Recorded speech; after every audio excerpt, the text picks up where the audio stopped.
ఆకువీడు రామాలయం నిర్మాణం అనుమతులను సవాల్ చేస్తూ దాఖలైన పిటిషన్లను ఏపీ హైకోర్టు కొట్టేసింది.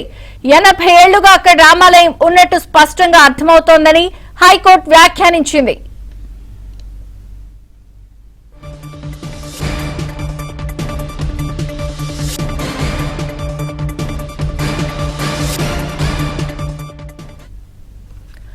ఆకువీడు రామాలయం నిర్మాణం అనుమతులను సవాల్ చేస్తూ దాఖలైన పిటిషన్లను ఏపీ హైకోర్టు కొట్టేసింది. పూర్తి updates AP bureau chief Ramarao అందిస్తారు. రామారావు. విజయ్ చంద్రిక, ఆకువీడులో రామాలయం నిర్మాణానికి అధికారులు అనుమతులు సవాల్ చేస్తూ దాఖలైన పిటిషన్ ను ఈరోజు హైకోర్టు కొట్టివేసింది. రెవెన్యూ రికార్డులను పరిశీలిస్తే గత 80 సంవత్సరాలుగా అక్కడ రామాలయం ఉన్నట్టుగా స్పష్టంగా అర్థమవుతుంది అని కూడా హైకోర్టు వ్యాఖ్యానించింది.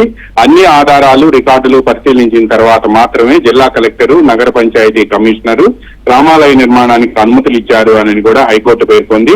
ఈ నేపథ్యంలో పిటిషన్ కొట్టివేస్తున్నాము అని కూడా స్పష్టం చేసింది.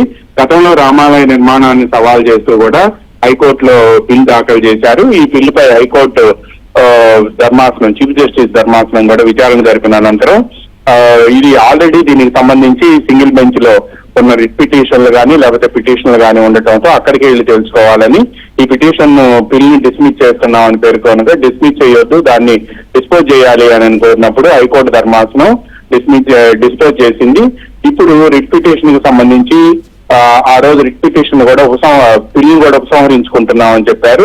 అదేవిధంగా రిట్ పిటిషన్ కు సంబంధించి కూడా ఈ రామాలయ నిర్మాణానికి సంబంధించి కూడా సింగిల్ బెంచ్ లో గతంలో ఉన్న రిట్ పిటిషన్ కూడా తాము ఉపసంహరించుకుంటాము అని చెప్పి తరపు న్యాయవాదులు ఉపసంహరించుకున్నారు. ఇప్పుడు మళ్ళా ఆలయ నిర్మాణానికి ఇచ్చిన అనుమతులను సవాల్ చేస్తూ అదేవిధంగా ప్లాన్ ను సవాల్ చేస్తూ కూడా రిట్ పిటిషన్ దాఖలు చేశారు. ఈ పిటిషన్ పై హైకోర్టు ఈ రోజు విచారణ జరిపింది. నిన్ననే విచారణ జరపాలని కోరినప్పటికీ కూడా లంచ్ మోషన్ రూపంలో విచారణ జరపాలని కోరినప్పటికీ కూడా కోర్టు అంగీకరించలేదు. ఈ రోజు విచారణ జరుపుతామని పేర్కొంది. ఈ రోజు విచారణ అనంతరం 80 సంవత్సరాలుగా అక్కడ రామాలయం ఉన్నట్టు కూడా రెవెన్యూ రికార్డుల్లో స్పష్టంగా అర్థమవుతుంది అని పేర్కొనడంతో పాటు దీనికి సంబంధించి జిల్లా కలెక్టరు, అదేవిధంగా నగర పంచాయతీ కమిషనరు అన్నింటినీ పరిశీలించిన తర్వాతనే ఈ విధమైన అనుమతులు ఇచ్చారు అని కూడా హైకోర్టు పేర్కొని దాఖలైన పిటిషన్ ను కొట్టివేసింది. విజయ్ చంద్రిక. Thank you Ramarao.